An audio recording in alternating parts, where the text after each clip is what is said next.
সাংবাদিকের কাছে আপনি বলেছিলেন যে মির্জা আব্বাস একজন গ্যাংস্টার। আপনি কি কারণে মির্জা আব্বাসকে গ্যাংস্টার বলছেন? খুব বাজে উচ্ছৃঙ্খল আচরণ করে আমাদেরকে ধাক্কাইয়া আমাদের ছেলেপেলেদেরকে আহত করে, আমাদের একটা ছেলের পাঞ্জাবি ছিঁড়ছে।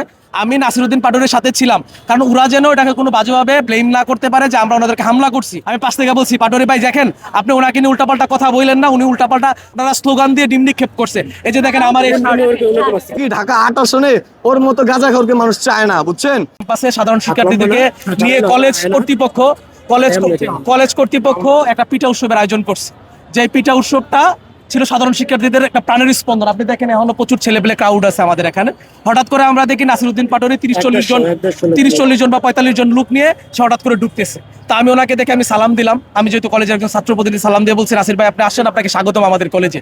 কিন্তু ভাই আপনি কি আজকে আমাদের কলেজে ইনভাইটেড? উনি বললো যে না, আমি ইনভাইটেড না। তাই কি আমি আসতে পারেন? আমি কিছু না, অবশ্যই আপনি আসতে পারেন। আপনি ২-৪ জন নিয়ে আমাদের কলেজে আসেন, আপনি কলেজটা ঘুরে দেখেন। আর আপনাকে পাই আমি খুব আনন্দিত। আপনার কাছে আমার কিছু প্রশ্ন ছিল, কিছু জিজ্ঞাসা ছিল, আপনি অনুমতি দিলে আমি আপনাকে জিজ্ঞাসাগুলো করতে পারি। সে বলছে অবশ্যই আপনি আমাকে জিজ্ঞেস করেন, কি জানতে চান আমার কাছে।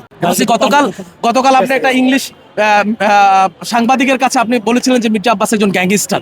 আপনি কি কারণে মির্জা আব্বাসকে গ্যাংস্টার বলছেন? এটার কি কোনো উদাহরণ বা কোনো ঘটনা আপনার কাছে জানা আছে? আপনি যদি আমাকে বলতেন আমার জন্য উপকার হইতো। আমি ঠিক এভাবে কথাটা বলছি।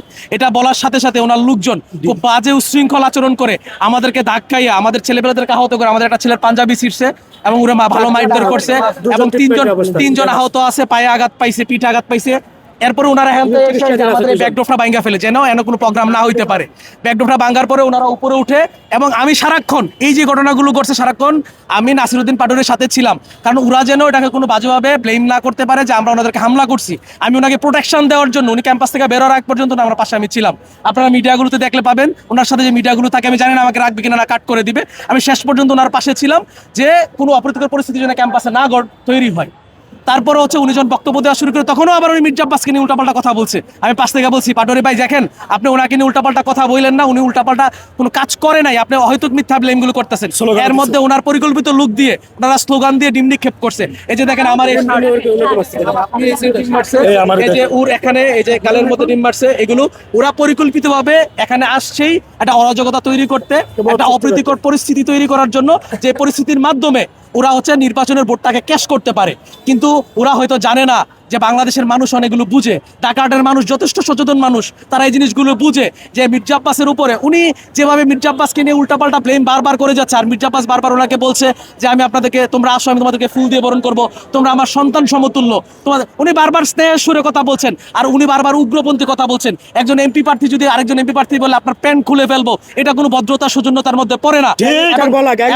এবং ওনার মতো মির্জা আব্বাসের মতো একজন প্রবীণ রাজনীতি ব্যক্তিকে, যিনি সাবেক 41 নং ওয়ার্ডের কমিশন ছিলেন, সাবেক এমপি ছিলেন, সাবেক যুব ক্রীড়া প্রতিমন্ত্রী ছিলেন, এবং যিনি সাবেক মেয়র, সফল মেয়র ছিলেন, এবং যিনি সাবেক সফল গণপূর্ত মন্ত্রী ছিলেন, এবং উনি অসংখ্য লোককে কর্মসংস্থানের ব্যবস্থা করছেন। এখনো ওনার টাকা ব্যাংকের মাধ্যমে অসংখ্য, ওনার মতো ব্যক্তিকে উনি যখন গ্যাংস্টার বলে, এটা আমরা যারা আমাদের ছোট ভাইদেরকে বিভিন্ন সময় মির্জা আব্বাস থেকে বিভিন্ন সহায়তা আনি, তখন এটা আমাদের কাছে লাগে দেখে আমি ওনাকে কোনো বাজে ভাবে না, খুব ভদ্রভাবে এই প্রশ্নটা করার পরে ওনারা যে শৃঙ্খল আচরণ করলো, যে মব তৈরি করলো, এটার বিচার একদিন বাংলাদেশের মানুষ নাসিরউদ্দিন পাটোয়ারি। ইনশাআল্লাহ। একটা প্রতিষ্ঠানে হুট করে বহিরাগতদের নিয়ে প্রবেশ করার কোনো নিয়ম নাই। তারপরে উনি যেহেতু ৮ আসনের একজন এমপি পদপ্রার্থী, তাকে আমরা স্বাগতম জানাইছি প্রবেশ করার জন্য। কিন্তু উনি ওনার গুন্ডা বাহিনী নিয়ে উনি ডিং নিক্ষেপ করেছে। এবং এই দেখেন, এই যে আমার পাঞ্জাবি, এই যে পাঞ্জাবি ছিঁড়ে ফেলেছে। সবচেয়ে দুঃখের বিষয়, ওর মতো টোকায়, ও ঢাকা ৮ আসনে নির্বাচন করতে পারবে, টাকা নাই, ও আমার মানিব্যাগ চুরি করে নিয়েছে, ও গুন্ডা বাহিনী নিয়েছে, এখানে টোকাই বাহিনী, পকেট চোর বাহিনী হাইবুল্লাহ বাহারের ভিতরে ঢুকিয়েছে। এত সুন্দর একটা প্রোগ্রাম যে নষ্ট করে, সে কখনো কোনো ৮ আসন তো দূরের কথা, বাংলাদেশের কোনো জায়গায় সে এমপি পদপ্রার্থী যোগ্যই না। সেটা টোকায়, সে টাকা না থাকলে পরে আমি তাদের বিকাশে বেরো, তাদের আমার মানিব্যাগটা আমার ফেরত দেয়। আমার এই মানিব্যাগের সাথে আমার একটা এটিএম কার্ড ছিল, ওটা আমার ফেরত দেয়। ওর মতো গুন্ডা বাহিনী যারা নিয়ে চলে, তাদেরকে আমরা বাংলার জমিনে চাই না। আর সবচেয়ে বড় কথা বলি, কলেজের সামনে জুলাই আন্দোলনের সে হচ্ছে এখানকে মিছিল স্লোগান দিচ্ছে। আমরা কি জুলাইয়ের বাইরে? ট্রেন আওয়ামী সরকার কিভাবে সে স্বৈরাচার হয়ে উঠেছিল, আওয়ামী সরকার ৭১-এর চেতনাকে বিক্রি করে খেয়েছে, তারপর সে স্বৈরাচার হয়েছে। এই নাসির পাটোয়ারি এই ২৪-এর গণঅভ্যুত্থানটাকে, এই ২৪-এর চেতনাকে সে নষ্ট করেছে, ক্ষুণ্ণ করেছে, এবং ২৪-এর চেতনাকে সে নিয়ে একটা নাটক সাজাচ্ছে। আর সেই নাটক সরিয়ে সে একটা সিম্পেথি নিয়ে যাচ্ছে। আর সত্যিকার অর্থে কি ঢাকা ৮ আসনে ওর মতো গাঁজাখোরকে মানুষ চায় না, বুঝছেন?